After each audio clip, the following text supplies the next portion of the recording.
अरे आग लगे, ये भी कोई जिंदगी है। सुबह से चिल्लम चिल्ली पुकार सुन के मैं तो तंग आ गई हूँ। अरे वो भी क्या दिन थे जब मैं गांव में रहा करती थी। पहले बड़ी सुखी थी मैं। पहले मेरी जिंदगी क्या थी और अब क्या हो गई है। शहर में तो लोग भेड़ बकरी की तरह जीते हैं। जीने का असली मजा तो गांव में है। क्यों, क्या हुआ माँ जी? आज गांव की बहुत याद आ रही है आपको? अरे हाँ बहू, शहर का जीना भी कोई जीना है। लोगों की आधी जिंदगी तो सड़कों के ट्रैफिक में निकल जाती है और यहाँ रखा ही क्या है। एक बात कहूँ, दिल्ली शहर अब पहले जैसा नहीं रहा। क्या माँ, जब देखो गांव के गुणगान गाती रहती हो। ठीक है, इस बार ना बच्चों के कॉलेज की छुट्टियों में हम सब गांव चलेंगे, ठीक है? हाँ, ये ठीक है। फिर कुछ दिनों के बाद सारा परिवार अपने गांव चला जाता है। अरे वाह, कितनी ताजी और साफ हवा है, कितनी शांति है यहाँ। चल बहू, अब बढ़िया सा खाना बना दे, मजे से आंगन में बैठ के खाएंगे। सुशीला गांव का माहौल देख बड़ी खुश होती है। 2 दिन के बाद गांव की कुछ औरतें सुशीला के घर आती हैं। बड़े दिनों के बाद गांव आई है सुशीला। हमें तो लगा कि तू शहर जाके गांव को भूल गई। और बतिया, तेरी बहू कैसी है? जरा मिलवा तो उससे। अरे मेरी बहू तो लाखों में एक है। बड़ी किस्मत वाली हूँ मैं जो मुझे जानकी जैसी बहू मिली है। हमेशा मेरी सेवा में लगी रहती है और आज तक कभी पलटकर जवाब नहीं दिया उसने।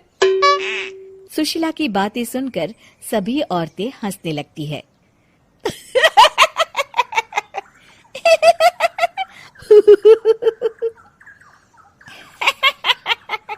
अरे कुछ भी बोले जा रही है। तबीयत तो ठीक है? तेरी बहू चांद से आई है क्या? क्यों बहनों, दुनिया की कोई भी बहू अच्छी होती है क्या? सब औरतें ममता की हाँ में हाँ मिलाती हैं। अरे मैं तो कहती हूँ दुनिया की हर बहू सास का खून चूसने वाली डायन होती है, डायन। मैं तो एक बिल में 1000 सांप के साथ रह सकती हूँ, लेकिन अपनी बहू के साथ नहीं रह सकती। हाँ, तूने सही कहा। मेरी बहू तो तेरी बहू से भी 2 कदम आगे है। सब औरतों की बातें सुनकर ममता मन ही मन बड़बड़ाती है। अरे ये गांव सुधर गया, लेकिन औरतें नहीं सुधरी। अगर थोड़ी देर और इनकी बेवकूफी भरी बातें सुनूंगी तो मैं सच में पागल हो जाऊंगी। फिर सुशीला उन औरतों को घर से दफा कर देती है और राहत की सांस लेती है। अरे बहू, जरा बाम लाके मेरे सर पर तो लगा दे। उन औरतों की फालतू बातें सुनकर मेरा सर चकरा गया है। इस गांव की औरतों का तो भगवान ही मालिक है। फिर अगले दिन सुशीला की सास उससे कहती है, अरे बहू, तू यहाँ क्या आराम फरमाने आई है? आखिर ये तेरा ससुराल है। चल चल, घर के कामों में हाथ बटा। शहर में कुछ काम धाम तो करती नहीं है। जरा अपने आप को तो देख, कितनी मोटी हो गई है। सारा दिन घर का काम करने के बाद शाम को सुशीला, हाय मेरी कमर, हाय मेरे पैरों ने तो जवाब दे दिया। आज तो मुझसे मक्खी भी न मारी जाएगी। अरे बहू, जरा आकर मेरे हाथ पैर तो दबा दे। जी माँ जी, अभी आती हूँ।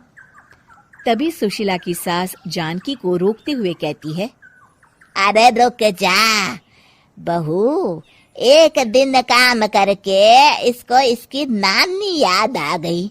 हम लोग तो रोज इतना काम करते हैं, कोई जरूरत नहीं इसके हाथ पैर दबाने की। सुबह तक सब ठीक हो जाएगा। सुशीला अपनी सास की बातें सुनकर हैरान रह जाती है। इस तरह धीरे धीरे गांव आने के बाद सुशीला की परेशानी शुरू हो जाती है। फिर एक दिन अरे आज तो मैं कपिल शर्मा देखूंगी क्योंकि आज संडे है। सुशीला जैसे ही टीवी ऑन करती है तभी बिजली कट जाती है। अरे सत्यानाश, इस बिजली को भी अभी जाना था। इतने दिनों से मैं टीवी सीरियल देख नहीं पाई। हमारा देश इतनी तरक्की कर रहा है, अरे पता नहीं ये गांव कब सुधरेगा। अरे अब तो 2 दिनों के लिए बिजली को भूल जा, ये तो यहाँ रोज की बात है। अब इस अंधेरे में रहने की आदत डाल ले। हाँ। हे भगवान, अब क्या होगा? ऊपर से इन मच्छरों ने जीना हराम कर रखा है।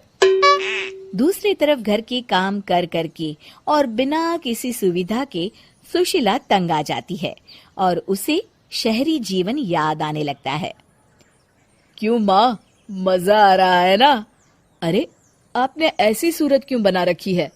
मुस्कुराइए, अब हम गांव में हैं। मोहन के साथ जानकी भी अपनी सास की खिंचाई करती है। हाँ हाँ माँ जी, आप ही तो यहाँ की बड़ी तारीफ कर रही थी। फिर अभी तो कुछ ही दिन बीते हैं, वैसे भी अब तो आप यहीं रहने वाली है ना? अरे नहीं नहीं बहू, मैं एक दिन और यहाँ रुकी तो मर जाऊंगी। मुझे शहर ले चलो। क्या दिन थे, कितनी सुखी थी मैं वहां। ठीक है माँ, हम कल ही वापस शहर चले जाएंगे। इस तरह सुशीला शहर आ जाती है और फिर कभी दोबारा गांव जाने की जिद नहीं करती।